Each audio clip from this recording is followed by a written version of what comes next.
الحمد لله رب العالمين والصلاة والسلام على سيد الأنبياء والمرسلين أما بعد فأعوذ بالله من الشيطان الرجيم بسم الله الرحمن الرحيم وأنفقوا في سبيل الله ولا تلقوا بأيديكم إلى التهلكة وأحسنوا إن الله يحب المحسنين صدق اللہ العظیم۔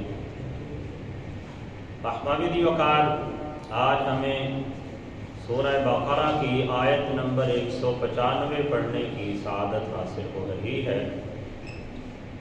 اس آیت مقدسہ میں خالق ارض و سماوات نے اللہ کی رضا کی خاطر خرچ کرنے کا حکم ارشاد فرمایا، اور دوسرے نمبر پہ ارشاد فرمایا کہ تم خود اپنے ہاتھوں سے اپنے آپ کو ہلاکت میں نہ ڈالو، اور پھر آگے یہ بھی تنبیہ فرمائی کہ جو بھی بندہ نیکی کا کام کرتا ہے، اچھا کام کرتا ہے، وہ اللہ کی بارگاہ میں محبوب ہوتا چلا جاتا ہے۔ ارشاد فرمایا وَأَنفِقُوا فِي سَبِيلِ اللَّهِ، اور اللہ کی راہ میں خرچ کرو، وَلَا تُلْقُوا بِأَيْدِيكُمْ إِلَى التَّهْلُكَةِ، اور اپنے آپ کو خود ہلاکت میں نہ ڈالو، وَأَحْسِنُوا، اور نیکی کرو، إِنَّ اللَّهَ يُحِبُّ الْمُحْسِنِينَ، بے شک اللہ تعالیٰ نیکی کرنے والوں سے محبت فرماتا ہے۔ تو احباب وقار، یہاں پہ اللہ کی راہ میں خرچ کرنے کا حکم، اور ساتھ یہ تنبیہ کہ خود اپنے آپ کو ہلاکت میں نہ ڈالو۔ اپنے آپ کو ہلاکت میں نہ ڈالو، اس سے کیا مراد ہے؟ مفسرین کرام نے اس کی بہت سی تفسیریں اور بہت سے مفہوم بیان کیے، چند ایک احباب کے ذوق کے لیے عرض کیے دیتا ہوں۔ ان میں سے ایک روایت نقل کی حضرت سیدنا ابن عباس رضی اللہ تعالی عنہ سے، کہ آپ بیان فرماتے ہیں کسی آدمی کا اللہ کی راہ میں قتل ہو جانا یہ ہلاکت نہیں ہے، بلکہ آپ نے فرمایا کہ اللہ کی راہ میں مال کو خرچ نہ کرنا یہ ہلاکت ہے۔ ہلاکت کا مفہوم عام طور پہ تو بندہ یہی سمجھتا نا کہ بندہ کہیں جنگ میں جائے اور جنگ کے اندر قتل ہو جائے، شہید ہو جائے، تو یہ وہ اپنے آپ کو ہلاکت میں ڈال رہے ہیں۔ ایسا نہیں ہے، وہ جب جنگ کے اندر گیا ہے، جہاد کے لیے گیا، وہ تو اللہ کی رضا کے لیے گیا، وہ اپنے آپ کو ہلاکت میں نہیں ڈال رہا، بلکہ وہ اپنے لیے ایسی ابدی زندگی کا سماں پیدا کر رہا ہے کہ جس کے بعد دوبارہ کبھی موت ہے ہی نہیں۔ یہاں پہ اصل بیان کیا کہ اپنے مال کو اللہ کی راہ میں خرچ نہ کرنا یہ ہلاکت ہے، اور پیچھے چونکہ تذکرہ بھی اسی بات کو رہا، وَأَنفِقُوا فِي سَبِيلِ اللَّهِ، اپنے مال کو اللہ کی راہ میں خرچ کرو اور اپنے ہاتھوں اپنے آپ کو ہلاکت میں نہ ڈالو۔ تو احباب وقار، اس اعتبار سے بہت سی روایات بھی ہیں کہ جو بندہ اپنے مال کو اللہ کی راہ میں خرچ نہیں کرتا بلکہ مال کو جمع کر کے رکھتا ہے، تو وہی مال اس بندے کے لیے ہلاکت کا اور وبال جان کا سبب بن جاتا ہے۔ جیسا کہ قرآن کریم میں اللہ جل شانہ نے جو لوگ زکوٰۃ ادا نہیں کرتے ان کی مذمت کرتے ہوئے بیان فرمایا کہ والذین یکنزون الذھب والفضة ولا ينفقونها في سبيل الله فبشرهم بعذاب علیم،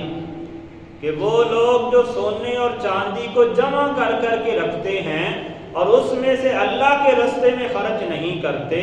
تو اے پیارے حبیب آپ انہیں دردناک عذاب کی بشارت سنا دیجیے۔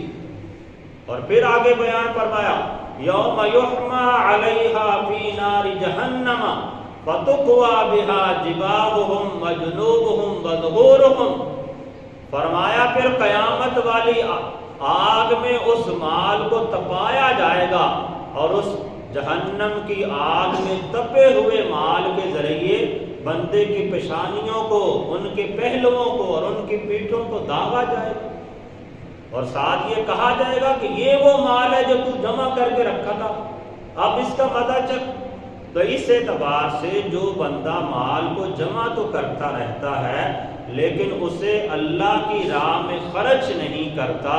تو وہ گویا کہ اپنے لیے ہلاکت کا سامان پیدا کر رہا ہے کہ یہی مال قیامت والے دن اس بندے کے لیے وبال جان بن جائے گا اور اس کے لیے ہلاکت کا سبب بن جائے گا۔ پھر ایک مفہوم یہاں پہ یہ بھی بیان کیا ہلاکت کے حوالے سے، حضرت سیدنا برا بن عازب رضی اللہ تعالی عنہ آپ بیان فرماتے ہیں کہ کسی شخص کا گناہ کرنا اور پھر اس کی مغفرت سے مایوس ہو کر توبہ نہ کرنا، یہ بھی خود کو ہلاکت کے اندر ڈالنا ہے۔ بندے کو ہر وقت اللہ تعالیٰ کی بارگاہ میں رحمت کی امید رکھنی چاہیے، گناہ سے اپنے آپ کو ضرور بچانا چاہیے، لیکن اگر خدا نخواستہ بندے سے گناہ سرزد ہو جائے تو بندے کو اللہ کی رحمت سے نا امید بھی نہیں ہونا چاہیے۔ اب اگر گناہ سرزد ہو گیا اور بندہ نا امید ہو کے بیٹھ گیا، اس نے توبہ ہی نہ کی، تو یہ جب توبہ نہیں کرے گا تو گناہ تو اس کے خاتے میں پڑا رہے گا اور وہ گناہ اس کے لیے جہنم کی آگ کا سبب بن جائے گا۔ لیکن وہ اللہ کی رحمت پہ امید کرتے ہوئے گناہ اس سے سرزد تو ہو گیا، لیکن وہ شرمندگی کا، ندامت کا اظہار کرتے ہوئے گڑ گڑا کے اللہ سے توبہ کرتا رہا، استغفار کرتا رہا، تو بعض اوقات رب تعالیٰ یہ انعام دیتا ہے کہ رب تعالیٰ اس کی غلطی کو ہی نیکی میں تبدیل فرما دیتا ہے۔ بخشش کے مختلف انداز ہیں، بعض اوقات تو رب تعالیٰ اس کے گناہ کو مٹا دیتا ہے اور بعض اوقات رب تعالیٰ اس سے بھی بڑا درجہ عطا فرماتا ہے کہ رب تعالیٰ اس کے گناہ کو نیکی میں تبدیل فرما دیتا ہے۔ فَأُولَٰئِكَ يُبَدِّلُ اللَّهُ سَيِّئَاتِهِمْ حَسَنَاتٍ، رب تعالیٰ نے اس کا تذکرہ قرآن میں فرمایا کہ جو اللہ تعالیٰ کی بارگاہ میں سچے دل سے توبہ کر لیتے ہیں تو بعض اوقات ایسے ہوتا ہے کہ رب تعالیٰ اس کے گناہ کو ہی نیکی میں تبدیل فرما دیتا ہے۔ تو اس لیے حد المقدور کوشش کرنی چاہیے کہ بندہ گناہ کرے ہی نہ، گناہ سے اپنے آپ کو محفوظ رکھے، بچائے رکھے، لیکن اگر خدا نخواستہ بندے سے گناہ سرزد ہو جائے تو پھر اللہ کی رحمت سے مایوس نہ ہو، نا امید نہ ہو، بلکہ اللہ کی بارگاہ میں رحمت کی امید کرتے ہوئے، بخشش کی امید کرتے ہوئے گڑ گڑا کے اللہ کی بارگاہ میں توبہ کر لے، یقیناً رب تعالیٰ تواب الرحیم ہے، وہ اسے معاف فرما دے۔ پھر ایک معنی یہاں پہ ہلاکت کے حوالے سے یہ بیان کیا، حضرت سیدنا ابو ایوب انصاری رضی اللہ تعالی عنہ آپ نے بیان فرمایا کہ مسلمانوں کا اپنے اہل و عیال اور اپنے مال و متاع کی دیکھ بھال میں مشغول رہنا اور اس شغل میں افراد کی وجہ سے جہاد کو ترک کر دینا، جہاد کو اور اسلام کی تبلیغ کو ہی ترک کر دینا، سارا دن رات اپنے مال جمع کرنے کی فکر میں لگے رہنا، اپنے بیوی بچوں کے ساتھ مشغول رہنا اور جہاد کے معاملات کو ترک کر دینا، فرمایا یہ بھی گویا کہ اپنے آپ کو ہلاکت کے اندر ڈالا۔ اسی کا ایک مفہوم علامہ ابو القاسم بلخی رحمۃ اللہ تعالی ان کے حوالے سے بیان کیا، انہوں نے بھی بیان کیا کہ بلا وجہ کسی سے بغض اور عداوت رکھنا یہ بھی خود کو ہلاکت میں ڈالنا ہے، اور بعض علماء نے کہا کہ تبلیغ اسلام کو ترک کر دینا یہ بھی اپنے آپ کو ہلاکت میں ڈالنا۔ تو مفسرین کرام نے اس آیہ مقدسہ کی تفسیر بیان کرتے ہوئے یہ جو آخری مفہوم ہے اسے زیادہ ترجیح دی ہے کہ بندہ دنیا کے معاملات کے اندر اس قدر محو ہو جائے کہ وہ جہاد کو ہی بھول جائے، وہ دین اسلام کی تبلیغ کو ہی بھول جائے، تو فرمایا یہ صحیح معنوں میں ہلاکت ہے بندے کے، کہ بندہ دین اسلام کی تبلیغ کر کے وہ اپنا بھی آخرت کو بہتر بنا سکتا تھا، لوگوں کی بھی آخرت کو بہتر بنا سکتا تھا، لیکن اس نے نہیں کی تبلیغ، خود بھی ہلاکت کی طرف چلتا گیا، لوگ بھی اس کی وجہ سے ہلاکت کی طرف چلتے گئے۔ تو احباب دی وقار علامہ غلام رسول سعیدی علیہ رحمہ، آپ نے بھی تفسیر تبیان القرآن میں اسی بات کو زیادہ تنبیہ دی ہے، اور آپ نے بیان فرمایا کہ یہ جتنے بھی ہلاکت کے مفہوم بیان ہوئے، ان سب سے زیادہ معتمد اور محقق قول یہ ہے کہ جہاد کو ترک کرنا اور تبلیغ اسلام نہ کرنا یہ خود کو ہلاکت میں ڈالنا۔ کہ لوگوں نے جب تک جہاد کرتے رہے نبی علیہ السلام کے صحابہ سلف صالحین اور دین کی تبلیغ کرتے رہے، تو دین دن بدن بلندی پہ جاتا رہا، دین کی اشاعت ہوتی رہی، دین داروں کی عزت و تکریم معاشرے میں بلند ہوتی رہی۔ لیکن جب ہمارے مسلم حکمرانوں نے دین کی تبلیغ کو بھی چھوڑ دیا، صرف اپنی تخت نشینی کے چکروں میں پڑ گئے، اور جہاد کے معاملات کو بھی چھوڑ دیا کہ لوگ اسلام پہ حملہ کرتے ہیں تو کرتے رہیں، مسلمانوں کی عبادت گاہوں پہ حملہ کرتے ہیں تو کرتے رہیں، مسلمانوں کو نہتے مسلمانوں کو نماز کی حالت میں شہید کرتے ہیں تو کرتے رہیں، مسلمانوں کو کوئی پرواہ نہیں، یہ اپنی تخت نشینی کے چکروں میں لڑ رہے ہیں، تو پھر فرمایا یہ حقیقت میں اپنے آپ کو ہلاکت میں ڈالیں۔ اور یہ واقعتاً ایسا ہے کہ برے صغیر پاک و ہند پہ مسلمانوں نے کم و بیش 1000 سال کے لگ بھگ حکمرانی کی، لیکن کیا ہوا؟